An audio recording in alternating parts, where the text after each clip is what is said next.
Watts is one of those thinkers who seems to get more and more popular with time. And I personally find him difficult not to love. He's this mischievous man with this magical melodious voice who has a gift for taking some of our most fundamentally held ideas and flipping them inside out and upside down. He's also extremely quotable with gems like, "Instant coffee is an excellent punishment for being in a hurry to reach the future." It's like contemporary Zen meets irreverent sense of humor. Like, how can you not love him?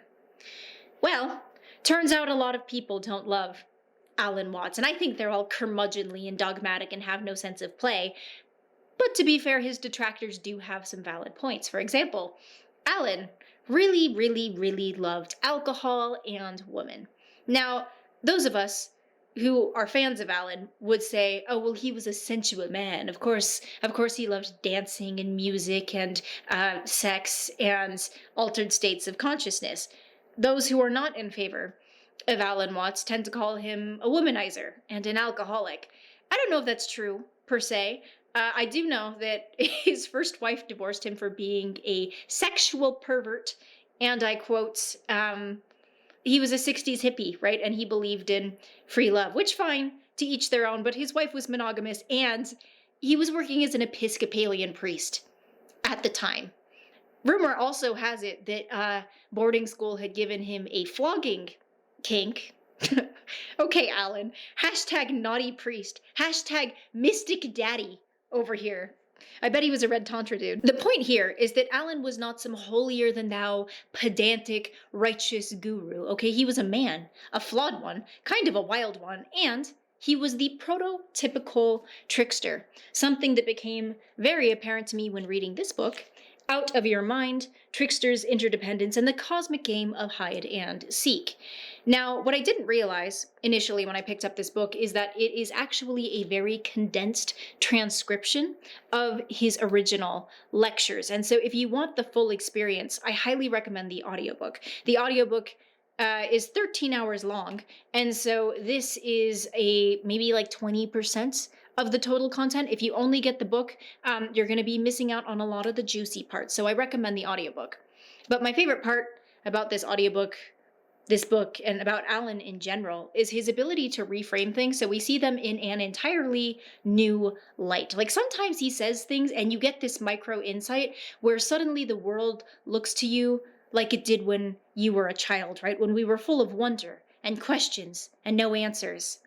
It feels a little bit like the world comes alive in a new way. It's reinvigorated, kind of like how things feel on psychedelics. Or if you could imagine being an alien and coming to Earth and observing humanity for the first time and being like, what the is this shit? It feels like that. And when something that is familiar suddenly becomes foreign, when we see the world through a new and novel lens, that's how we know that our mind is being stretched in all the right ways. And Alan is so good at catalyzing this. I think a lot of spiritual teachers are. But what I love about Alan is that he achieves that end through humor and incongruity, which doesn't totally come as a surprise because it has been said that the trickster and the sage are actually two sides of the same coin. These archetypes serve the same function, but they use different means. Whereas the sage uses parable, the trickster uses humor. And so I want to share one excerpt that kind of gets at that idea, and we can deconstruct it a little more. And I might say to you as you came in here today, now, my goodness, you all forgot something. What did you forget? And you think, my goodness, did I put my pants on? Did I wear a sweater? Did I put my glasses and my hair on, or my wig, or whatever? And no, it's none of that. It was something you forgot. See, everybody's forgotten something. You left it out. You just missed it. See? And so I can bring this out, what you've forgotten, if I ask you, who are you? Well, you say, I'm Paul Jones, or whatever your name happens to be. I say, oh, no, don't give me that stuff. Who are you really? And you think, whoa, of course I'm just me. No, don't give me that. I don't want to hear all that nonsense. You're playing a trick on me. Really, deep down, who are you? I don't know. Well, that's the thing to find out. That's the thing that's been forgotten. See, that's the underside of the tapestry, the thing that's been left out.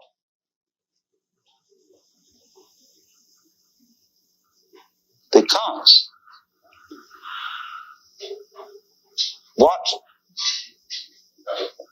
we are carefully taught to ignore is that every one of us, fundamentally, deep, deep inside, let's put it that way, is an act of, a function of, a performance of, a manifestation of the works. The whole blinking cosmos, with all its galaxies, and forever and ever and ever, whatever it is beyond that, what you might call God in the Western tradition, or Brahman in Hindu philosophy, or Tao in Chinese.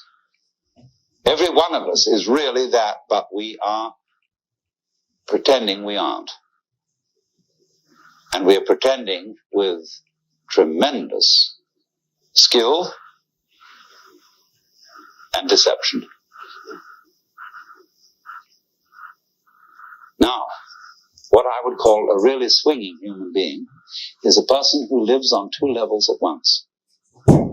He's able to live on the level of being his ordinary ego, his everyday personality, and play his role in life and observe all the rules and so on that go with that. But if he's only on that level, if he's only playing that kind of thing, and thinks that's all there is, it becomes a drag. And he starts being the kind of person who feels that he's just got to go on surviving. See? It's terribly important to go on surviving, to live. And he works at that. And his children learn the same attitude from him. And they, he says, well, I've got to survive because I've got all these children I've got to support, and so on and so forth. And then they take the same attitude. And they breed up children, and they feel compulsive about supporting them, because they've got to go on. And so nobody really has any fun. It's just, we've got to make this thing, see? And you don't have to. See, whenever I get somebody who comes to me and says, I really can't go on, and I have to commit suicide, I say, well, that's entirely, you're right. There's really no reason why you should go on, and if you want to commit suicide, do it. You can check out. Of course, this reduces anxiety. When they feel free to commit suicide, they don't really have to commit suicide so much. You can commit partial suicide.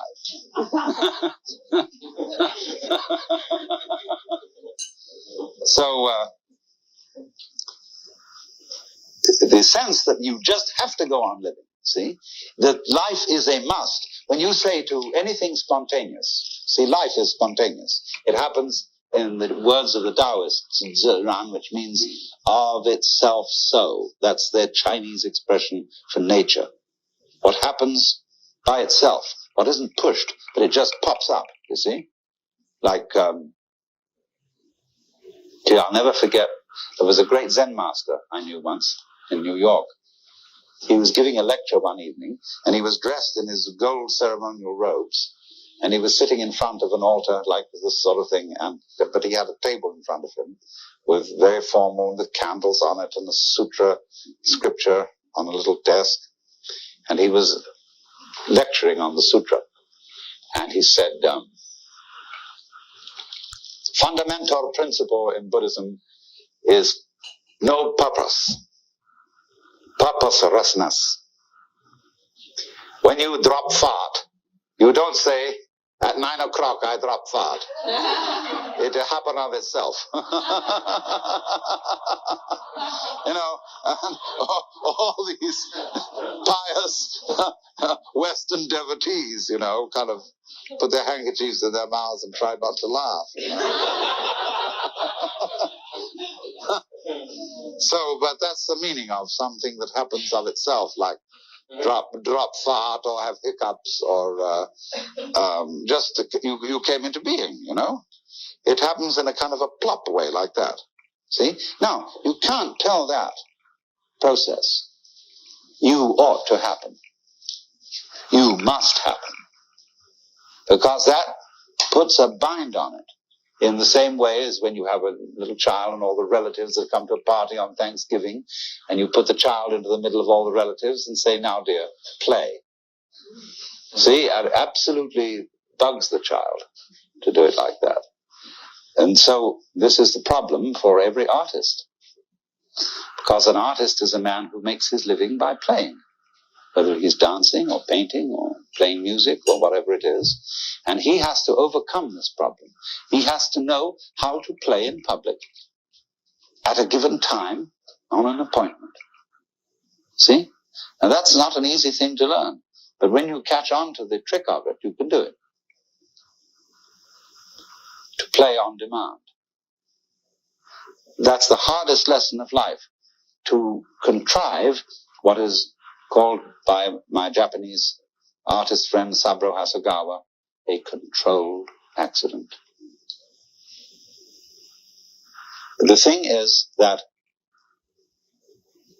we have been educated to use our minds in a certain way, a way that ignores or screens out the fact that every one of us is an aperture through which the whole cosmos looks out. You see, it's as if you had a light covered with a black ball, and in this ball were pinholes, and each pinhole is an aperture through which the light comes out.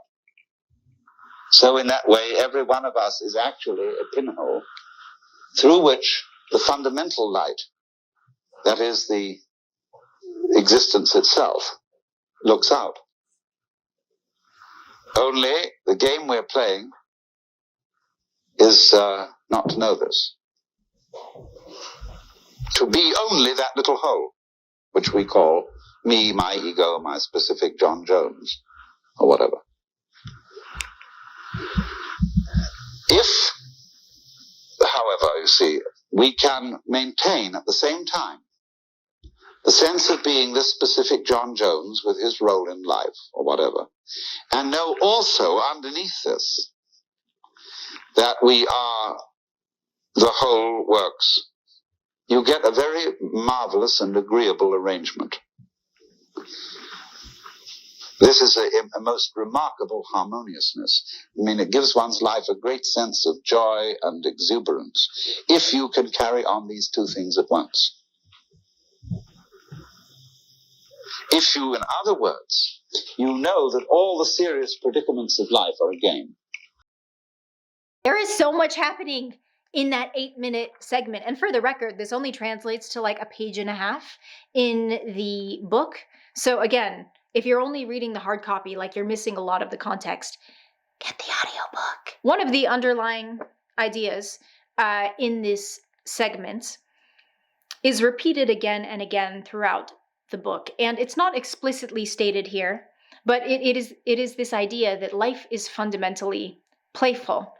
What's the purpose of play, right? There is no purpose. The purpose of play is play. And life is very similar. This whole existence thing is just the universe playing with itself. As Alan Watts told us, life is not a problem to be solved, but an experience to be had.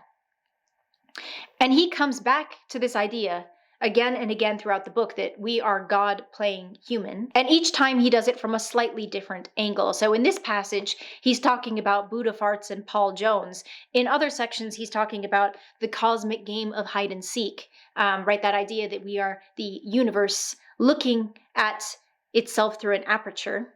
And toward the end of the book, he approaches this same idea through a more classical lens, through Zen Buddhism and Vedanta Hinduism, which both address this fundamental idea, right? This fundamental concept, a concept that on this channel we call one consciousness manifesting as infinite possibilities. That is like the central tenet of mysticism, that we are one mind and it's God, right? And it animates all things. One consciousness, infinite possibilities. And the way a lot of people arrive at this is through what I call idea sex, this intercourse of ideas between different cultures, thinkers, and disciplines. We can also call it perennialism. And Alan Watts was a true perennialist. He actually there's this hysterical story where Alan Watts had a very uncomfortable tea party with Aldous Huxley, who's the author of Perennial Philosophy. But well, idea sex for another time. I think I'm going to make a video about that, and when I do, I'm going to link it right there. But I digress. Alan Watts was a perennialist, and so like a lot of us, he has this pick and mix approach to spirituality, right? You kind of cherry pick what makes sense to you. And so in his work, we get this beautiful fusion of Buddhism, Hinduism, Taoism, Western philosophy, Christianity, and then it's like infused with his well-meaning mischief and wonderfully irreverent sense of humor. All in all, I've read like 10 books so far this year. I usually read and listen to them. Like I have the physical version and the audiobook version because you retain more information if it's auditory and visual.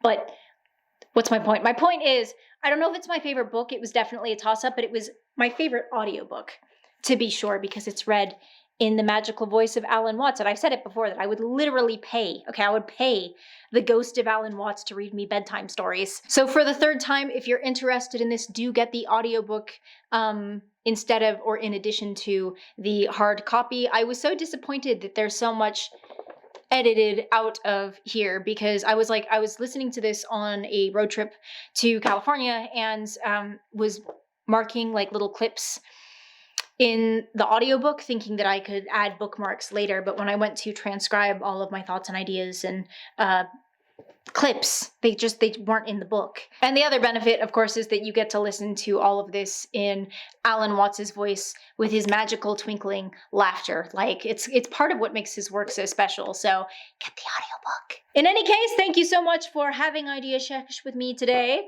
for tumbling down the rabbit hole. Hail to the power and the sights, and until next time, I hope you stay very, very blessed, my friends.